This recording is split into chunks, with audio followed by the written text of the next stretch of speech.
For the latest information regarding the COVID-19 pandemic in Cupertino, please visit cupertino.org/coronavirus. Good morning, everyone, and welcome to this iconic ferry building, a great destination for prospective visitors, starting tomorrow, of course.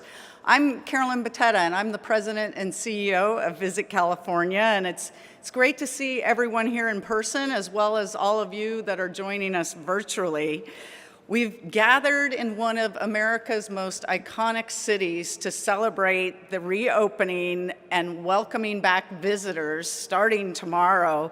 Particularly, it's so poetic and prophetic, given that California is the #1 travel destination in the United States. I really want to start today by thanking Governor Newsom, who has been a stellar leader navigating all of us through this incredible pandemic. His leadership has been incredible, particularly as we in the travel industry understand the importance of keeping our destinations safe. So thank you for that, Governor. So appreciated. We couldn't be here today without your leadership. We also want to recognize the leadership and the members of the California legislature.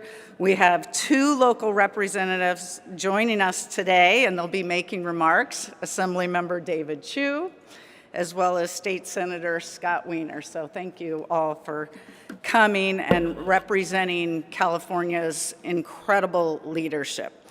Well, as I said, I'm here to announce the opening of California's tourism industry tomorrow in terms of our incredible cities, our iconic attractions. The industry is ready to roll out the red carpet to prospective visitors in California, around the nation, and even the world. It's an incredible milestone for us, and we're so excited, and the industry is excited for visitors to partake in only in California experiences. You know, prior to the pandemic, California tourism was part of the cornerstone and the fabric of California's economic engine. Visitors spent $145 billion a year in this state as the #1 travel destination, far beyond our competitive set. We're actually 1.5 times the size of the Florida tourism economy and 5 times the size of the Hawaiian tourism economy. And now, nearly 20,000 businesses across the state are going to cross that threshold into post-pandemic operations this week. You know, we had a challenge, but I am confident, again, with this incredible leadership here, that we're going to rise to that challenge. The sector, travel and tourism, was hardest hit. We all know that. This was 10 times the size of 9/11, and more than 55% of spending evaporated overnight.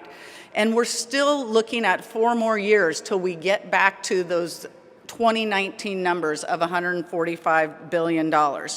We know how important travel and tourism is for local communities. It literally powers local communities. If you take San Francisco, right here, 100% of transit occupancy tax goes to fund city budget operations. That's $418 million in 2019, and another, or compounded with $820 million that tourism spending generated to power this incredible community.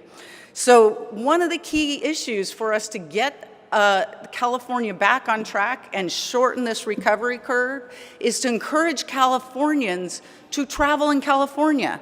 It's like a modern day act of patriotism if we can spend those dollars here, fulfill your California bucket list, and really encourage Californians to stay in California to shorten that recovery curve, since we know that the business travel, convention business, and international travel is going to lag to some point.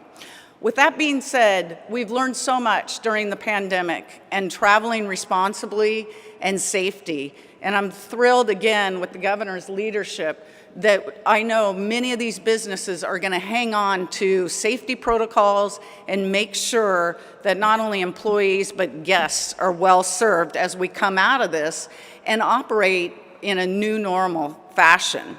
So today is a great step forward. We do have some work to do.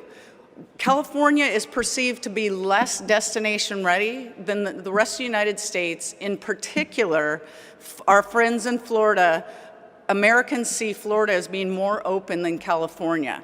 And that's the hard work we have to do. But again, that's because this governor kept us safe. And now it's time to come open and accelerate the recovery curve, but with the lessons learned. That's the challenge before us, and as I said, Californians have a real stake in helping to shorten the recovery curve. So with that, I just want to say that this state, and I'm a native Californian, has so much to offer, and this week marks the beginning of a new era where we can recapture the life-affirming freedom of travel, and in California particularly, where all dreams are welcome. So with that, it's my pleasure and honor to introduce the Executive Director of the Port of San Francisco, Elaine Forbes.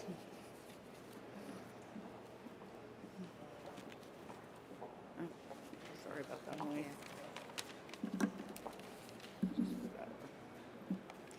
Welcome, everyone. It's so fantastic to see everyone here at the port. This is an incredible day for ports, and it's wonderful to see everyone at the iconic ferry building. I really can't say thanks enough to our governor for helping us through this unprecedented pandemic. And I really want to recognize that the governor saw the value of ports to the economy and to the identity of cities and the state. The $250 million of stimulus funding for the port, for ports like San Francisco and San Diego, who bring millions and millions of regional and international visitors to our city, is truly a lifeline to help our ports recover and once again thrive. With this funding, we'll save thousands of jobs, local jobs, spur the regional economy, paving the way for people and communities to recover and roar back. The Port of San Francisco, like other tourist ports, or as I call them, people-moving ports, cruise ships, ferries, excursions, who support fishing and boating and maintain incredible historic resources like this beloved ferry building for San Franciscans and all California, were devastated in COVID-19. We were facing an absolute economic crisis with our revenues down 50% and our savings depleted. But thanks to the governor's historic investment in California ports, we can welcome tourists back, putting people back to work, supporting our small businesses, and maintaining critical and historic infrastructure. I would also like to thank the Lieutenant Governor, Eleni Kounalakis, State Controller Betty Yee, and Assemblymember Chu and Ting, and Senator Weiner for all of their supports. And I would be remiss if I didn't thank Speaker Pelosi and U.S. Senator Dianne Feinstein for including ports in the America Recovery Plan. This is truly a historic one-time investment for our California ports. I'd like to recognize my commissioners, Commission President Kimberly Brandon and Commissioner Gail Gilman are here today, and they were unwavering in advocating for port relief. And I'd like to thank a commissioner who isn't here, Senator John Burton, who helped us quite a lot in advocacy. Our California ports will continue to be the envy of the world, moving people and goods and driving local and regional economies up and down the state. We are the Golden State, and our beautiful ports will continue to spur economic recovery, offer people unparalleled experiences and access to our water. This is a most excellent day for California ports, and I thank you all for coming. I'd like to introduce someone who needs no introduction, but has been a great advocate for our port for decades and helped us with this recovery funding, Assemblymember David Chu.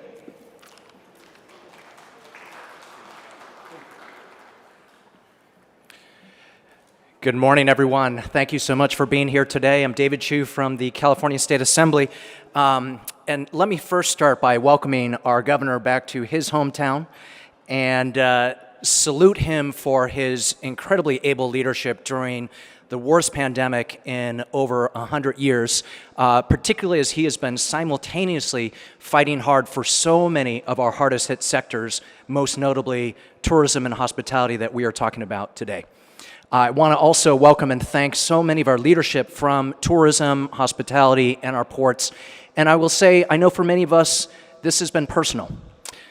30 years ago, when I was a 21-year-old, I first came to San Francisco as a tourist, and I fell in love with this city because of your industry. It's why I ended up here. It's why I raised my family and my son here, and it is why generations of Californians have come and rooted in our state. And we know before the pandemic, just in the city of San Francisco, 25 million visitors a year, $10 billion of revenue, absolutely decimated, cut by half. And this is why, as a member of the Assembly Committee that has jurisdiction over tourism, I was a co-author of the Tourism Recovery Act, which proposed to invest in tourist marketing dollars. We proposed $45 million, and the governor doubled down on that. He doubled down on that. We are going to move forward an investment that made an incredible difference after 9/11. I think Carolyn referred to the fact that after 9/11, we obviously saw a huge hit to our tourism industry, but the hit that we have taken this past year has been over 10 times that. And the investment that we made in tourism marketing after 9/11 ensured that we were one of 3 states to really gain some market share. And so this is so incredibly important. I also want to take a moment and really thank our hospitality and hotels during this time period, particularly our hotels that opened up their doors to house our first responders, our homeless neighbors. I'm sure this is the case for my Senate Housing Chair colleague, but the two of us who spearhead housing issues, the leadership that our state moved forward, again under the aegis of Governor Newsom around Project Home Key and Room Key, really moved us forward. And now it's our turn to make sure that our hotels come roaring back. Our port director talked about the ports, and she's talked about the importance of the ports in ensuring the lifeblood of our economy. And I want to say, as one of a number of representatives of ports up and down the state, again, we asked the governor, can you invest in our ports? And he responded ferociously by ensuring that federal stimulus dollars to the tune of $250 million will move forward this economic vitalization. And I just want to mention 2 aspects of that I'm excited about. We're hoping in the coming years that we're going to massively expand water transit and ferry capacity so that we can bring not just tourists and commuters over the bay. And I'm also excited that in this budget, we're investing in a new industry in California, an offshore wind industry, which will again continue to revitalize our port. Let me just end by saying that we have a lot of work to do, but I can tell you as a representative of San Francisco that our hotels and our bars and our restaurants and our clubs and our tourist attractions and our convention centers are ready for business. San Francisco's ready, California's ready, and we're looking forward to bringing the world back to see and enjoy the best that our city and our state has to offer. And with that, it's my honor to bring an incredible partner of mine, my state senator, who has also been an amazing advocate for tourism in our ports, Senator Scott Weiner.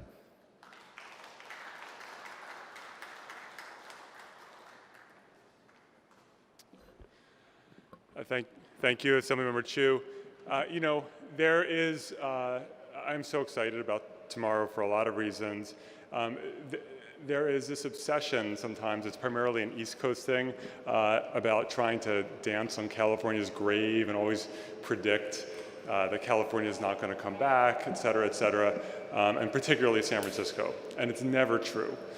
This state and this city always come back, no matter how hard we get hit, whether it's with a recession or with HIV or whatever else, we come back because of the fundamental strength of California and the fundamental strength of San Francisco, and we're going to do it again. And we saw with new data that came out last week that, lo and behold, that the best approach, the best strategy towards an economic recovery is keeping people healthy.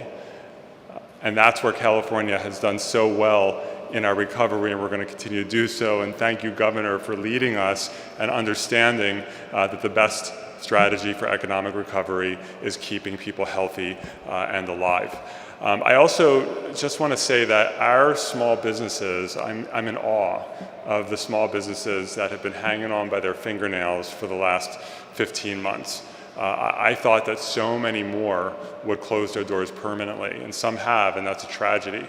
But so many have found a way to survive, and both our mayor and the governor and the legislature, we have all found ways to try to throw lifelines, whether it's with loans or grants, but also being creative about our small businesses, and particularly with outdoor dining. And we're working with the governor and with ABC and with the city to make sure that that can continue. That we take the good that we discovered or rediscovered during the pandemic and keep it going. This city and this state, the best times are ahead.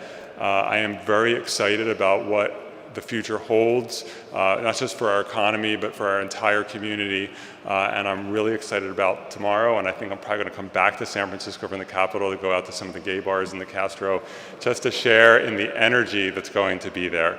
So with that said, I wanna welcome our fearless leader for the last 15 months. I cannot even imagine what it would be like to be governor during a once-in-a-century pandemic, but Gavin Newsom led us through this horrific period of time with strength and grace and dignity, and Governor, we're just so lucky to have you. And with that, the Governor of California, Mr. Gavin Newsom. Thank you, Senator, and thank you, all of you, for taking the time to be here. I want to, in particular, thank members of the Port Commission. Madam President, it's good to be here. Thank you for the opportunity. Elaine, thank you for opening things up for all of us. To Caroline and her incredible team, no one does it better than Visit California.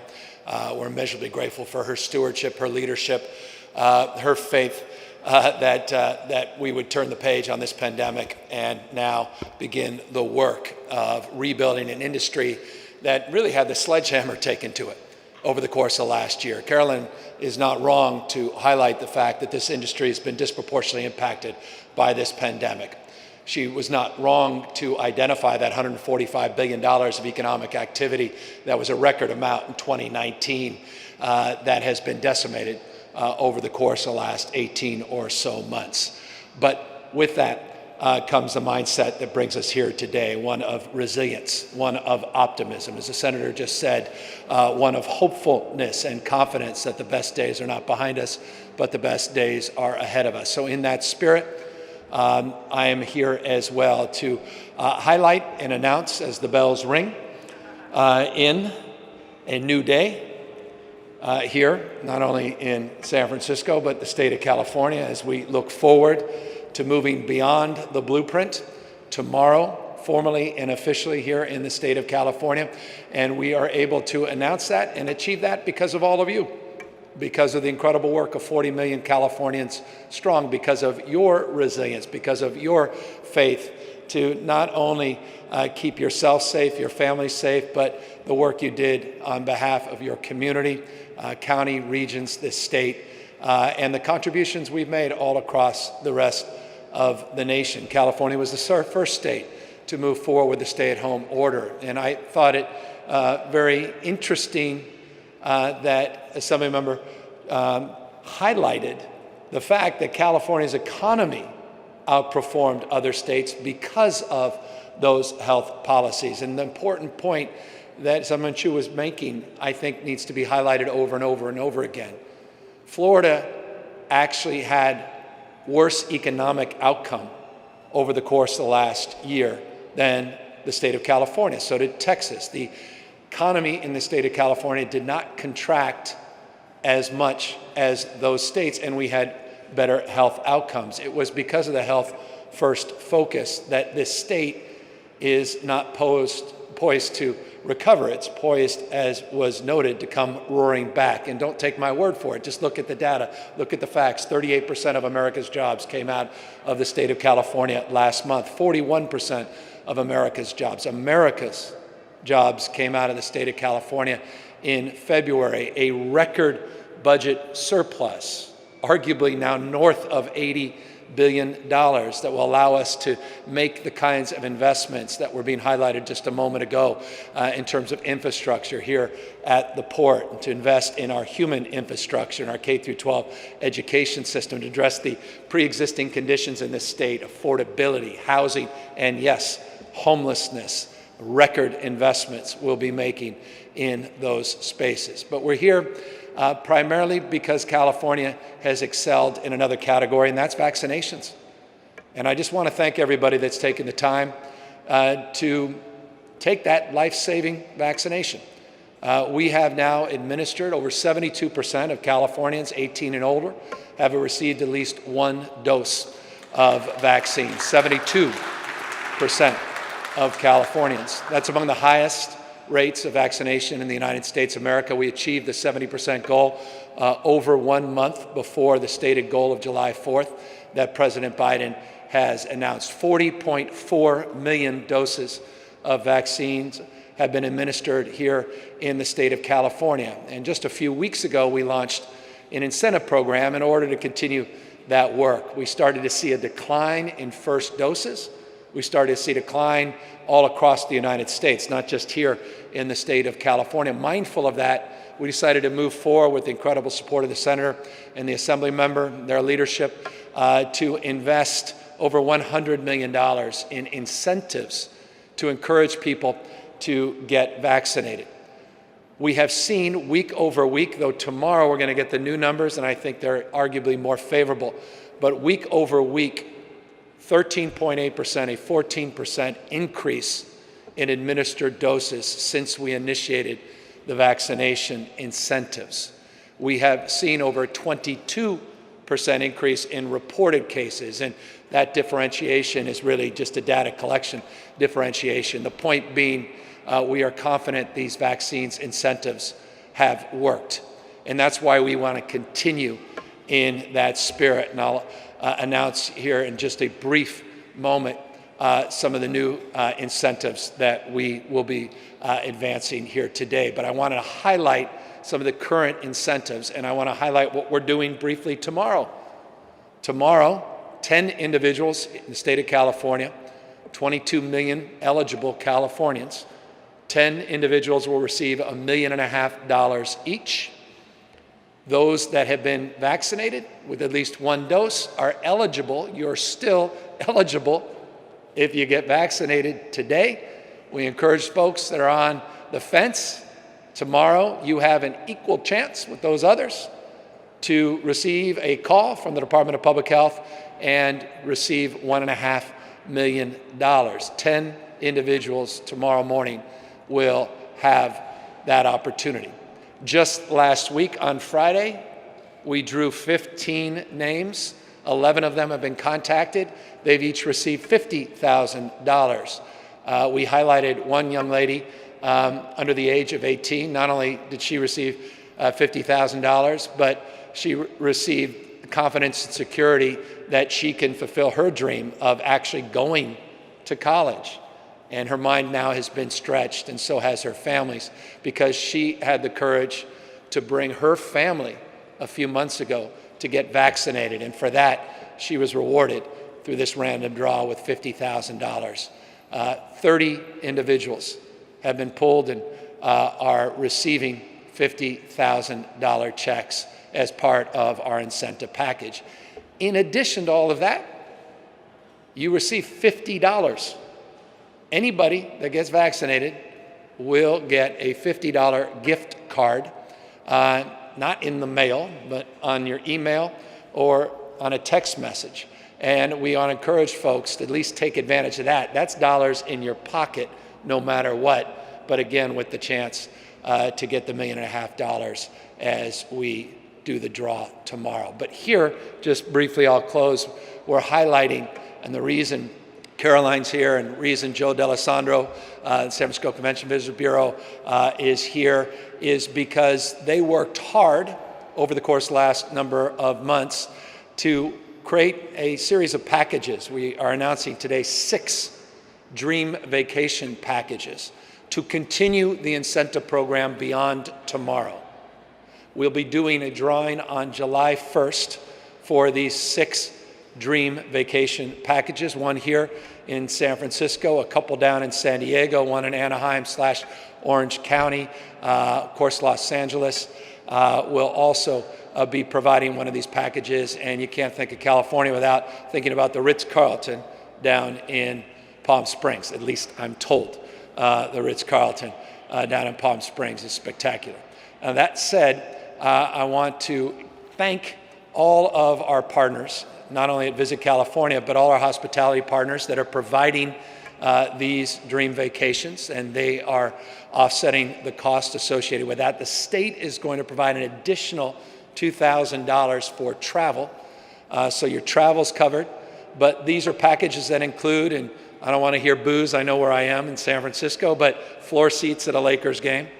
That include, as an example, Disneyland, Legoland, SeaWorld, opportunities not just only to stay at that Ritz-Carlton down in Palm Springs, but opportunity to stay at hotels up here, and Symphony down south, a series of spectacular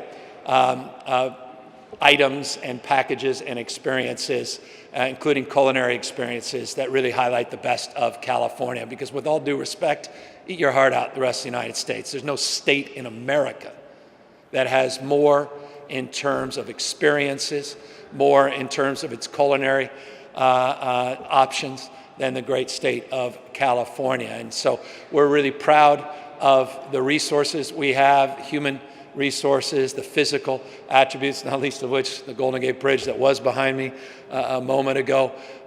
We want to highlight all of that and remind people of the opportunity with California reopening tomorrow. No more physical distancing requirements, no more caps on occupancy, moving beyond the blueprint, aligning with the CDC on masks mandates. That all goes into effect midnight tonight in the state of California. So with that, we are happy to answer any questions. And as I said, I want to just thank all Californians out there. It's been a tough and challenging year. The fear, anxiety that all of you have worked through is not lost on any of us. And we recognize, as Carolyn said, our responsibility, not just to be here today and tomorrow, but as we fully recover as a state, mindful about the disparities that persist in the state, mindful of our responsibility to support our small businesses and get our hospitality and tourism industry back on its feet. With that, happy to answer questions. Governor, I'm Cornell from ABC 7 News. Just a quick question about masking after tomorrow. We got some clarification from Cal OSHA on Friday, but still some lingering questions about the workplace and what will happen between tomorrow and the end of the month when Cal OSHA is supposed to adopt these new rules. Should people still continue to wear masks at work? Look, if they adopt the guidelines they published Friday, the answer is no, and we'll codify that with an executive order to make that clear on the 17th. So that should clear up any ambiguity. If they take the action that was highlighted on Friday, the published action, then we'll move forward as it relates to the ALJ process and that rulemaking gap between any action on the 17th and the 28th with an executive order that clarifies that. And we'll be consistent with the CDC guidelines. Good morning, Governor. Greg Thomas with the San Francisco Chronicle. With everybody traveling around maskless soon, is the state getting any closer to developing the framework for some kind of a vaccination verification system, similar to what they have in New York, for example? We'll be doing something that provides you the opportunity, and we'll announce this later this week, to have an electronic version of your paper version of vaccination. It's not a passport, it's not a requirement, it's just the ability now to have an electronic version of that paper version. And so you'll hear more about that in the next couple of days. Hey, Governor, Scott Schaefer from KQED. Question about people who are not vaccinated.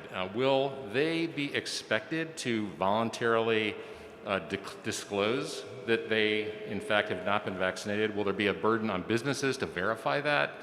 And can we trust people who are not vaccinated to tell the truth? It's a self-attestation, and as it relates to all self-attestations, you gotta believe people's veracity. But that's at the end of the day, that will be the process we hope is adopted formally on the 17th by OSHA. OSHA will discuss that in open session on the 17th in more specificity and more detail. But that self-attestation is what was advertised, at least made public as it relates to the rulemaking on Friday. Look, I want to encourage people, and I think this question highlights the importance of the ongoing work. We're not done. This is not spiking the football tomorrow. It's not mission accomplished tomorrow. This virus is not going away tomorrow. This pandemic's not behind us tomorrow. We're very mindful that already in 2021, globally, more people have lost their lives to COVID than the entire year, 2020. We're very mindful, as was noted just a moment ago, of all the variants, not least of which our own West Coast variants, of which there are 2, and the majority of variants we're seeing now across the country, particularly the B117. The UK variant in the state of California is not yet a majority of those that we are sequencing. The West Coast continues to be, but again, we're mindful of that, mindful of the W mutation coming out of India, mindful of the summer months, mindful of those states that do not have vaccination rates nearly as high as our state, mindful that we are one large state. There are places like Lassen County that have, last I looked, about 26% of their population in that county vaccinated. You're over 80% here in San Francisco, 88+% in Marin, 83+% in San Diego. So that differentiation regionally, globally, variance, that's why we want to continue the incentives. That's why we are announcing the incentive draw on July 1st here for these vacations. We said that those $50 cards would continue as supplies last, 2 million cards in total. We are pleased that Taco Bell, Chipotle have also done incentives starting tomorrow. Those very addictive Dorito tacos, for example, you can get one free if you're vaccinated starting tomorrow. Maybe that's the incentive you need. Others, like the Warriors and the Clippers, are doing discounts at the Chase Center starting tomorrow through the 25th. You get 20% off of all Warriors merchandise. So we're aligning with the CDC. We have some workplace issues as it relates to self-attestation we have to work through.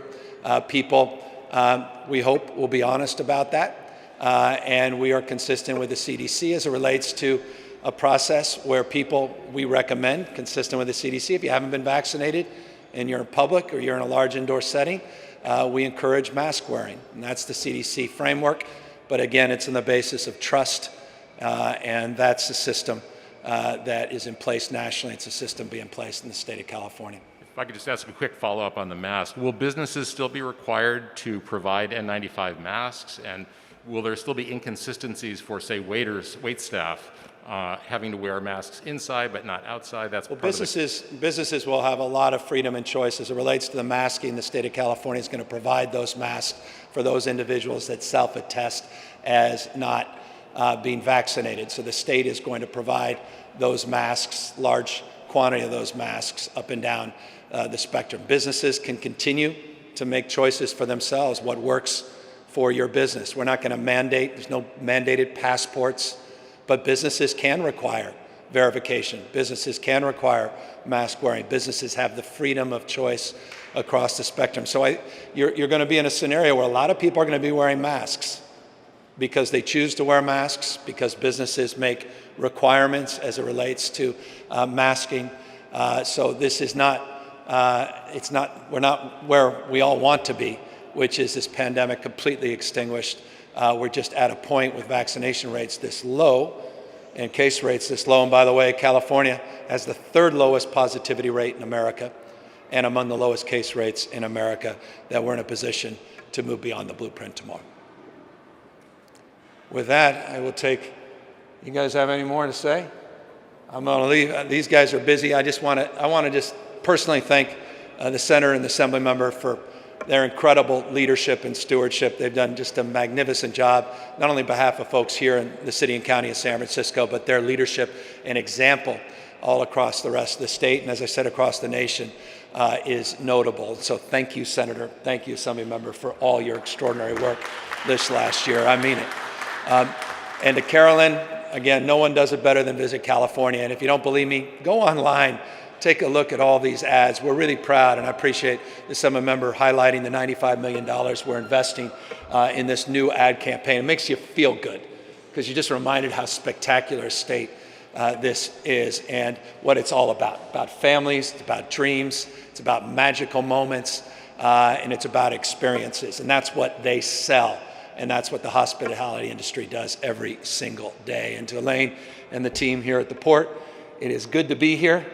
We aren't the only people that suffered through a pandemic in this building. In 1918 and 19, there were probably some Assembly members and mayors standing right here as well. And so, as we know, the state recovered, the city recovered, and we will again. The best truly is yet to come. Thank you all very, very much.